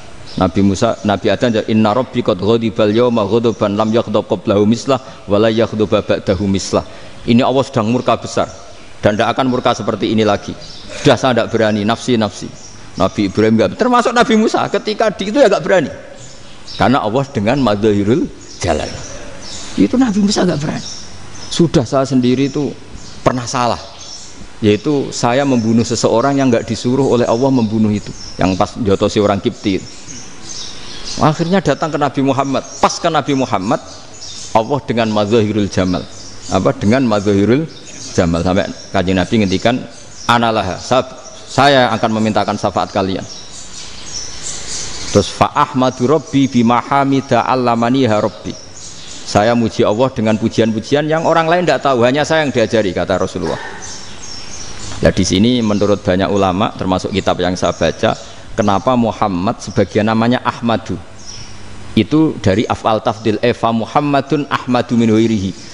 Muhammad Rasulullah itu kalau muji Allah di atas cara mujinya Nabi yang lain. Jadi Ahmadu bukan dari fi'il mudhari' lil mutakallim tapi dari af'al apa? Tafdil. Fa Muhammadun ahmadu min ghairihi. Bahwa Kanjeng Nabi Muhammad sallallahu alaihi wasallam itu cara mujinya Allah di atas pujian para nabi. Makanya di sini Sayyid Ali Zainal Abidin kalau muji hamdal hamidin wa fauqa hamdil hamidin. Jadi pujian saya ini di atas rata-rata cara mereka apa? Memuji. Yaitu sirinya apa? Nabi itu tahu bahwa akhirat itu tidak bisa batasi Allah. Kamu tidak bisa nyemprit Allah. Allah, ini akhirat loh. Amal sudah ada manfaat. Ingat itu. Tidak bisa seperti itu. Allah itu nggak bisa tunduk sama konstitusi yang bernama akhirat. Artinya Allah meskipun di akhirat tetap duwe hak yaf'alu ma yasa atau yaf'alu ma yurid. Nggak bisa kamu terus wah ini akhirat amal ra iso dikirim wong mati, amal ra iso dikirim. Ya pangeran kok mbok atur. Kalau kita yang mengirimkan tidak bisa, tapi kalau Allah tetap bisa. Makanya ada kiai mengatakan kodok qadar ora iso dirubah, itu kamu. Makanya ada seorang kiai ditanya, kodok qadar ora iso dirubah sekali dicatat selesai. Jari kiai tadi, tapi nak Allah iso. Dalile apa ya yamhuwa ma yasha wa yusbit. Nak Allah ya iso, sing ra iso kan kita. Nah, Nabi itu tahu betul meskipun akhirat itu Allah masih bisa dinego saking baiknya. Akhirnya Nabi sujud, masyhur itu terus, ya Muhammad irfa' ra'sak wasal tuqa wasatu safa. Semat sirahmu angkat, kujo apa tak turuti. Terus semenjak itu Nabi minta apa? Syafa'. Artinya apa? Ketika Nabi lain berpikir bahwa akhirat ini membatasi amal karena sudah Nabi tahu betul kalau Allah tetap Allah yang nggak terbatas kekuasaannya, nggak terbatas rahmatnya juga saat di akhir. Makanya disebut fa Muhammadun Ahmadu min wirihi. Makanya wa mubasyiram bi rasuli ya'ti mim ba'dismuhu Ahmad. Jadi makanya terus banyak GNU sing macam-macam lah. Sing ono sing potongane wedi terus hati-hati. Niku berarti makome Madzahirul Jalal. Ono sing amen guyon nek makome Madzahirul Jamal. Ono sing ra jelas ngene iki, sing ra jelas. Nak guyu buanter kok nak nangis yo buanter. Jebule urusan utang. Lah ini sudah yang udah. Jadi makanya yang rileks saja. Sebenarnya agama ini santai, rileks karena agama ini harus bifarohin wasururin. Nggak boleh agama ini dibawa dengan kekerasan, dengan antisosial. Karena agama ini harus kul bi fadlillah bi rahmati fa bidzalika falyafrahu, harus senang, harus rileks. Makanya saya jadi kiai itu senang takutnya gini. Sekali saya tidak senang jadi presiden buruk. Ternyata jadi wong alim ra enak, itu contohnya. Sampai merengut terus uripe susah, nanti orang tidak berani jadi orang alim. Makanya saya akan buktikan bahwa saya lebih bahagia dibanding rektor. Nanti orang ingin jadi rektor semua, ingin jadi orang alim. Saya pernah ketemu sekian rektor di Jogja, tanya, Gus, kenapa jenengan bela-belain pesantren sampai segitu? Kan keren kampus NU, sekarang ada Unisma, ada NU Jogja, ada NU Jepara gini. Terus tak bilangin gini, sampai rektornya itu istighfar. Gitu. Saya bilangin gini, ini sekaligus tak kasih tahu ini rektor Unisma ini. Tak bilangin gini, andai kan tidak ada kiai kayak saya itu Islam bisa tutup. Katanya. Kok bisa, Gus? Misalnya ada perempuan haid faqal adat, itu kalau untuk tahu hukumnya haid daftar dulu ke Unisma, daftar dulu kan, setelah daftar nunggu pelajaran haid, baru tahu haid setelah 3 tahun dari masalahnya gitu. Tapi baru kayak kiai ketemu saya di jalan, Gus anak kula nu haid ngeten-ngeten mboten normal, hukumnya piye? Oh hukumnya ngene dibalekno ning adat, ora usah registrasi, ora usah daftar. Jadi ya harus ada istighfarnya lah. Unisma juga harus istighfar, semuanya harus istighfar. Karena ada sisi yang nggak mewakili kebutuhan Islam. Tapi saya sebagai kiai juga istighfar. Karena fakta hukum mengatakan yang boleh jadi KUA yang jabat, yang boleh kemenak yang punya gelar. Dan ini yang mengawal Islam secara undang-undang karena mereka yang bikin. Nah karena kiai tidak punya gelar tidak bisa jabat di situ. Saya juga istighfar. Jadi tidak sampai untuk yang istighfar. Karena yang kebutuhan ini terwakili yang punya gelar. Tapi yang punya gelar juga harus istighfar tadi. Mosok kepen roh hukum haid dengan ini kuliah se. Ngentek itu aja nanti nunggu guru yang pas mata pelajaran itu. Ya, terus kapan dekne salate wong jawabannya belum ketemu. Tapi baru kayak saya kan ketemu di jalan tanya. Gus saya sering ketemu. Gus saya ini bapak angkat. Mau nikahkan putri saya itu gimana itu kalau cerita wali sebenarnya anak saya sok, kalau nggak cerita nggak sah karena saya bapak angkat. Itu banyak. Hanya tak akali ya sudah wali yang sebenarnya taukil pada hakim tanpa diketahui, tapi hakikatnya itu taukil hakim. Itu kan tidak gampang. Nah, tapi kalau tanyanya di kampus, registrasi dulu, daftar dulu, baru tahun berapa ada pelajaran itu. Semester 5 baru tanya. Iya kan? Semester 5 ya? Iya. Oh, itu kan. Jadi jangan kira terus sistem Unisma itu yang terbaik di dunia, enggak juga kan? Enggak juga. Dan sistem-sistem yang lain maksudnya ada. Tapi sistem kiai lho, Mbah Mun juga sering pesen saya, kowe kudu seneng pegawai negeri. Piye-piye sing jaga agama pegawai negeri. Kemarin pas acara 7 harinya Gus Roba sama matur itu di depan para kiai. Setelah saya jadi kiai ya itu nyata. Islam di Papua, di NTT yang bawa siapa? Dokter negeri. Ya kan? KUA negeri. Barokahnya mereka negeri dijamin negara kan? Barokahnya Muslim berkebutuhan Islam, akhirnya bikin musola di situ, bikin masjid.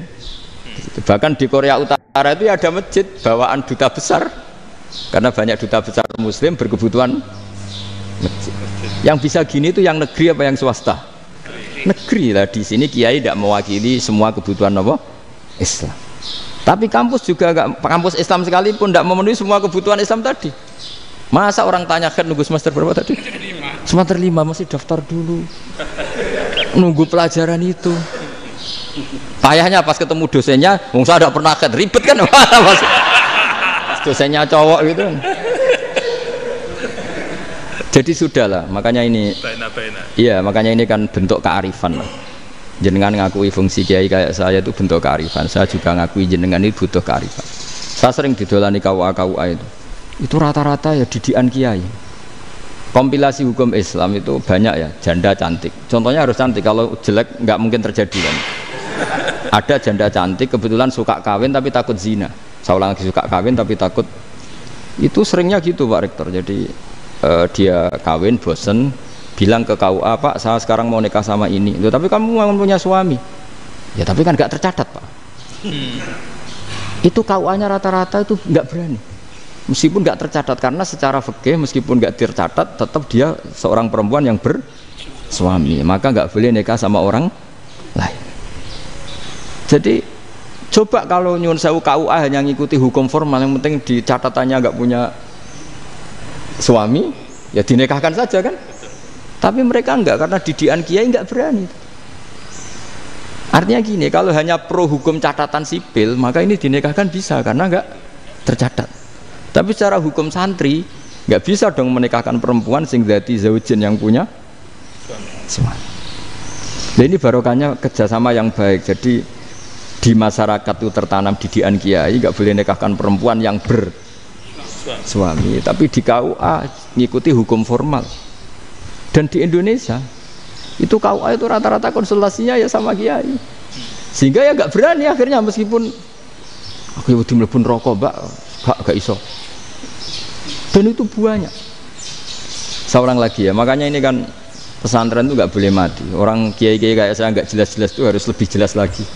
Karena ini yang on time, yang online, yang siapa saja bisa tanya. Saya itu SMS saya itu nggak punya HP WA. HP jadul itu SMS-nya tiap hari tak berapa. Orang yang tanya dari Kalimantan, dari Aceh.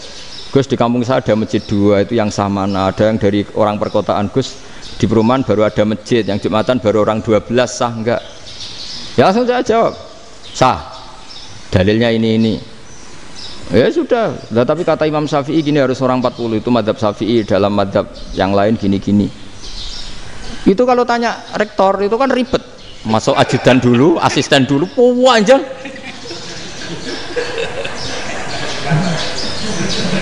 Wah itu kan ribet kan. Memanggil dosen, dekan VAI dipanggil, dekan VAI nggak mau langsung jawab, cari dosen yang nekuni itu. Usul fikih saya nekuni itu baru seminar, nunggu dulu mbak, ini orangnya baru. Panjang kan. Bisa tutup Islam kalau kesuwen. Coba kalau tanya kiai kan nggak ketemu di jalan. Dulu Mbah Zubair kata Mbah Mun, saya termasuk santri yang diapresiasi Mbah Mun. Dhisik Mbah Zubair yang ngono, anak nong takok pesuan gak oleh, gak takok ning kene. Jangan biasa ditanya orang ngadeg-adegan. Ya alhamdulillah ilmunya cukup, kalau gak cukup ya kok sik. Jadi sebetulnya orang sopan itu ya agak-agak ada yang ditutupi sebetulnya. Mboten prayogi teng dalan nginjang mawon matur. Ya sebetulnya ya sebenarnya memang ilmunya agak cukup gitu. Tapi itu sebenarnya secara fikih itu haram, menunda itu haram. Yo haram tuh, coba bayangkan ya, kalau tanyanya sekarang, Gus saya ini sudah keluar darah 1 bulan penuh, padahal normalnya hanya 6 hari. Saya nanti sholat enggak? Kalau ninjang mawon dugi kula, berarti kan hari ini belum ada keputusan. Sholat apa enggak kan? Tapi karena modus tadi, boten prayogi nggih ngendikan ngoten teng dalan ninjang tegen kula. Itu kemungkinannya 2, sopan atau goblok, itu saja. Kayaknya kalau sopan enggak lah. Kayaknya enggak lah kata saya. Karena secara fikih itu jelas haram. Bagaimana mungkin sesuatu yang harus dipraktekkan nanti duhur dijawab besok? Berarti duhur, asar sampai subuh belum ada. Ada jawaban, berarti enggak ada sholat kan? Ya, makanya dibutuhkan orang-orang alim yang kultural seperti ini, dan NU menghormati kultural. Tapi Mbah Mun juga sangat menghormati Islam formal, karena tadi produk-produk formal itu bisa dilembagakan oleh negara, dan itu kita ikut untung. Makanya Mbah Mun itu kalau punya tamu KUA, punya tamu polisi sampai pejabat itu. Kenapa saya contohkan KUA? Supaya jangan kira seperti pendapat orang-orang hasud, wah mesti ya disolani presiden seneng, menteri seneng. Enggak juga. Sebenarnya semua kiai itu mulai KUA sampai polisi, polsek, polres itu seneng semua.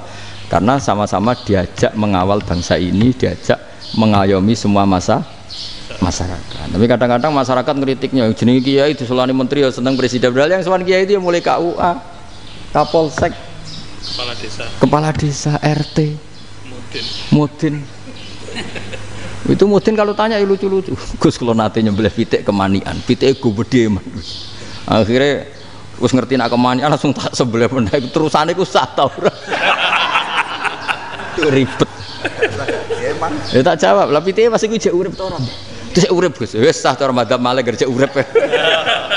Karena itu ada perdebatan antara madzhab Malik dan madzhab Syafi'i. Nah, cara Imam Syafi'i itu agak ketat. Hewan yang punya kehidupan sudah mutharibah, misalnya ayam jago, contohnya harus jago, karena kalau ayam kecil diikhlaskan haram. Jadi yang cilik wae kan gitu. Fikih itu ya, fikihnya orang Indonesia itu pecundang. Kalau ayam kecil nggak ditanyakan, mate ra wis. Kalau jago, jago ditabrak truk kejet. Andai kan nggak disembelih pun mesti mati. Itu cara madzhab Syafi'i itu haram. Karena penyembelihan ini tidak menjadi penyebab kematian, tapi memang karena kecelakaan tadi. Tapi cara madzhab Imam Malik enggak. Andai kan nggak disembelih, matinya kan 2 menit lagi atau 1 menit lagi. Andai kan nggak disembelih, berarti mati sekarang itu bawaan peso apa bawaan kecelakaan? Ya sudah halal gitu. Nah akhirnya ya saya bilang ya sudahlah kita semuanya mati. Jadi cara debat, cara Imam Syafi'i enggak, cara berpikir itu sudah tidak kehidupan yang normal, yang dimana-mana penyembelihan itu mematikan yang hidup normal. Jadi agak ketat. Sehingga dalam contoh kemanian, kalau dalam bahasa Jawa nyembelih agak sempurna terus pesonya jatuh atau apa itu, kalau pakai madzhab Syafi'i agak kesulitan. Jadi kalau madzhab Malik asal diselesaikan cara fauron, dan juga sebagian madzhab Syafi'i itu halal. Nah orang mesti tanya gitu, Gus, wedhusku tabrak truk, man Gus kejet. Tapi nak pitik cilik ra ditakokno. Makanya termasuk kritiknya Mbah Mun, tapi ini madzhabnya Mbah Mun ya, kamu boleh ikut boleh ndak, karena ini urusan ndak penting. Dewe wong-wong lucu, nak ditakoki yuyu muni haram mergo amfibi. Yuyu ngerti ya, Man? Yuyu nggih. Tapi nak ditakoki kepiting muni halal. Mergo nak yuyu haram gak eman, nak kepiting eman. Besar. Padahal alasannya coba, kenapa yuyu haram? Karena amfibi kan, bisa di air. Pertanyaannya, kepiting seperti itu ndak? Nah, tapi kepiting kalau haram kan eman. Karena besar kan. Kalau yuyu silahkan haram kan gitu. Artinya apa? Fikih kita ini agak-agak pecundang gitu, agak-agak pertimbangan. Iya, ini lucu kan? Kualitatif. Coba alasannya yuyu haram karena apa? Amfibi kan? Hidup 2 alam. Pertanyaannya, kepiting seperti itu enggak? Iya. Iya, kenapa kalau orang tanya, yuyu haram apa halal? Rata-rata jawab haram. Tapi kalau kepiting mulai khilaf. Loh mestinya kan sama kan? Nah itu karena unsur imannya. Iya tadi. Saya juga sering melihat tonggo-tonggo itu ayam cuwilik sakmene ketabrak truk, nggak ada yang tanya. Tapi saya pernah jalan-jalan di Naruan sini, Ono jago ketabrak, sing duwe langsung marani kula. Pas saya naik motor, Gus ini halal apa haram? Nak langsung kula sebelah halal apa haram? Wis kanggo kowe halal ya halal. Karena saya tahu tak jawab haram mesti kecewa itu. Aduh, akhirnya kiai ini beratnya kan. Ya akhirnya ya saya setelah itu Fatihah Imam Syafi'i ngapunten nih umat kula nu rahasia mangke madzhab jenengan tuh ndak siap. Untuk madzhab ini ndak sama. Iya kan akhirnya pakai madzhabnya Imam Malik tadi. Ya tak Fatihah Imam Syafi'i ini mboten niat nglawan jenengan. Tapi ngobati tiang eman. Mergo pitike besar itu. Jadi ini kan cerita ya, itu makanya yang rileks saja lah, bahwa Islam ini yang rileks, yang menyenangkan, karena ya agama ini harus menyenangkan. Raditu billahi robba, raditu itu seneng banget, ridho itu puas, nggak boleh beragama pertuntungan terus emosinan, ya marem atau raditu itu marem, jadi yang nyaman. Ya saya kira demikian. Assalamualaikum warahmatullahi wabarakatuh. Pelajari loh Pak Rizky. Jauh bagus. Pon alhamdulillah. Satu aja yang di sini benar. Oh, satu aja. Nggih. Damel syarat. Jadi mungkin ada satu pertanyaan aja. Satu saja. Bukan keluhan. Bukan keluhan. Ini mumpung Gus Bak pada Madhohirul Jamal nih. Iya, Madhohirul Jamal. Sebentar lagi sudah Jalal. Sebentar lagi sudah Madhohirul Jalal. Jadi gak kena ditakoni. Monggo setunggal mawon. Mikir. Ya bagus. Niki ambil. Nggih. Ampun dawa-dawa terus Gus. Ya jagal-jagal ya. Assalamualaikum warahmatullahi wabarakatuh. Saya Fadil, alumni Unisma yang kuliahnya paling lama. Oh, ya. Masih di jalanan. Gus, pertama saya muhibin jenengan ngikuti 3 tahun terakhir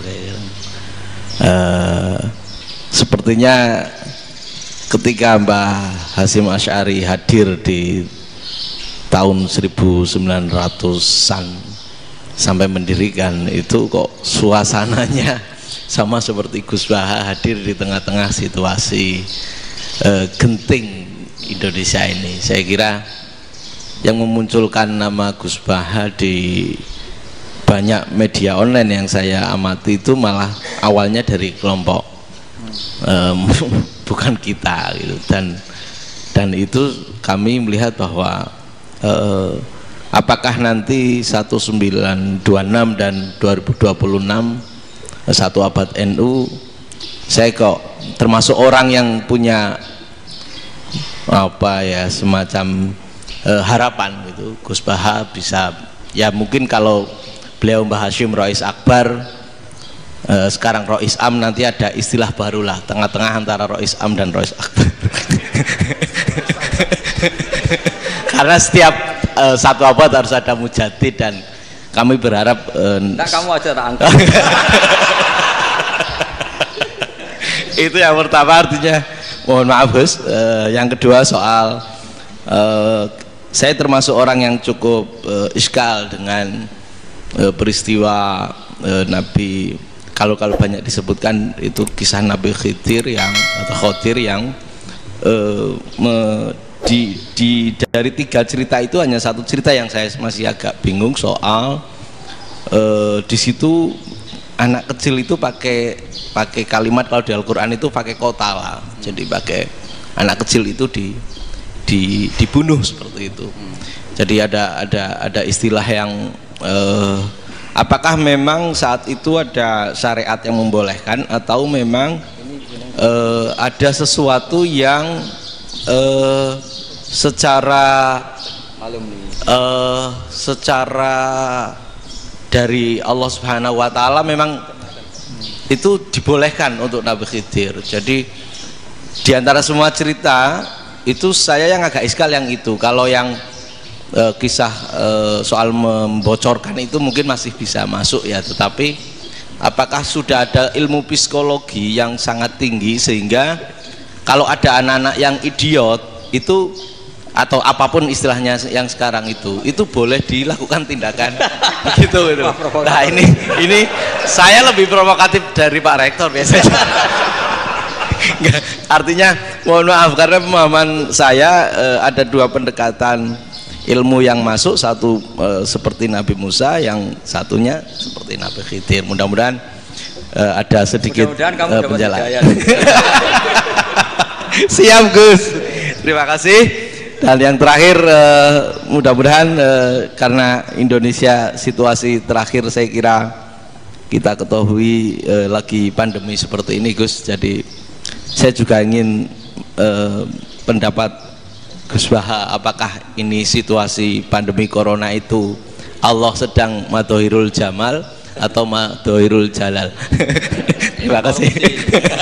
Assalamualaikum warahmatullahi wabarakatuh. Assalamualaikum warahmatullahi wabarakatuh. Monggo langsung mawon Gus. Ini provokatif ini kayak. Loh di situ aja kamu tanya kok terus mirip. Siapa Fadil ya? Dari peternakan ya? Peternakan. Tapi mau ngomong tafsir itu. Mulai kacau peternakan ngomong tafsir ini mulai kan.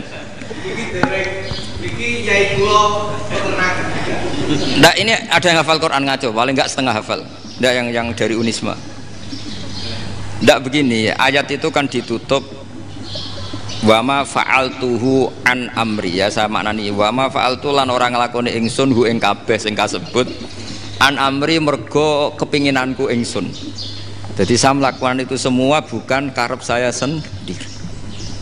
Jadi Khadir sendiri itu kamu untung enggak nekuni tafsir. Kalau nekuni tafsir yang kamu soal bukan Nabi Khidir, karena Nabi Khidir itu hanya satu orang.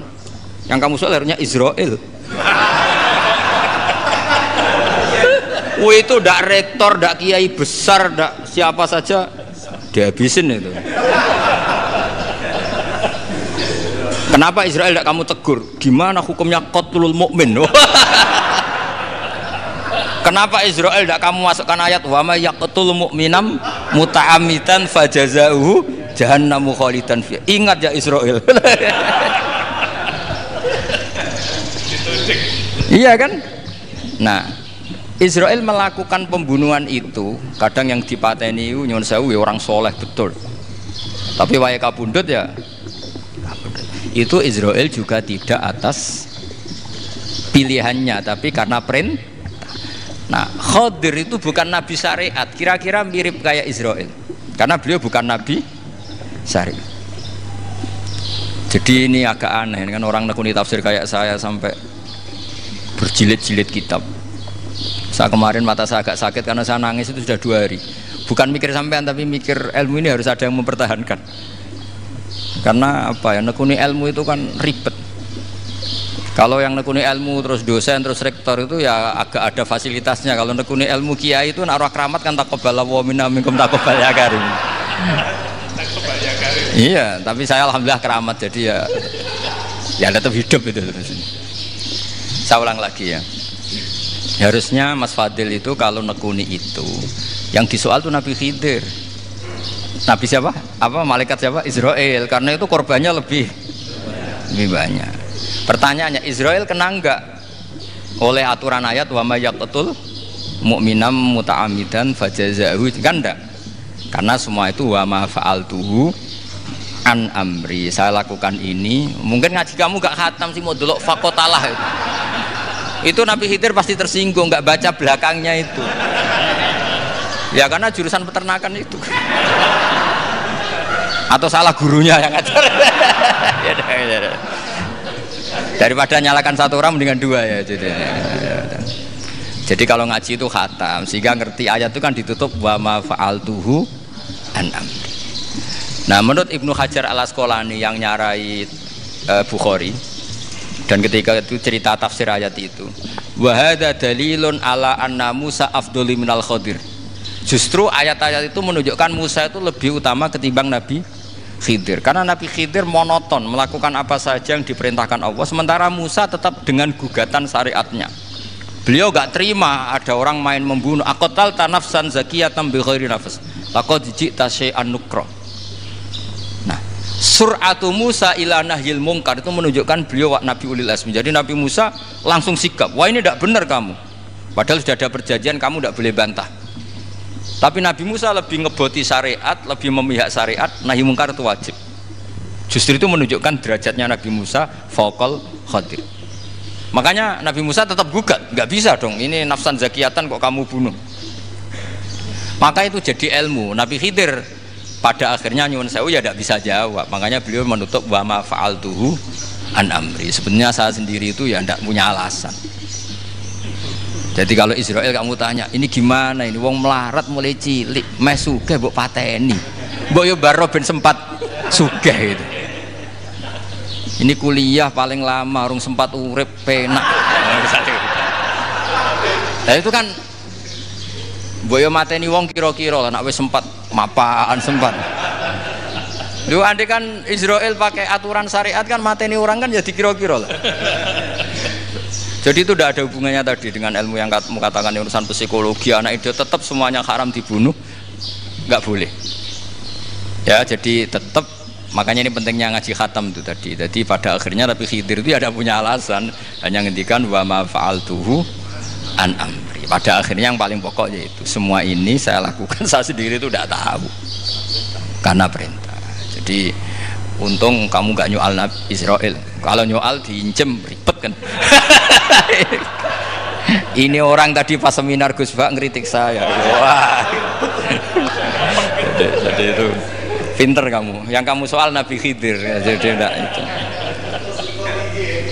Ya kalau nyual Israel resiko tinggi itu, resiko tinggi. Tapi yang jelas gitu ya. Makanya tradisi pesantren seperti ini harus terus karena yang punya tradisi khatam. Saya tuh kalau ngaji kitab dah khatam tuh tersiksa karena tadi kadang-kadang yang depan-depan tuh tidak jawabannya di belakang kan tadi wa ma fa'altuhu an amri. Dzalika ta'wilu ma lam tasti alaihi sabra. Jadi ya sudah kira-kira seperti itu. Wajar kamu tidak sabar, wajar kamu tidak itu memang saya sendiri sebenarnya enggak paham itu. Jadi cara basa Jawa niku wajar saya musakira paham. Jadi aku dhewe ku ya ora paham. Wong aku ya mau nglakoni gitu. Jadi sebetulnya sama-sama ada itu kan. Ini jenenge wa ma fa'altuhu an amri. Udah ya? Ya, sudah.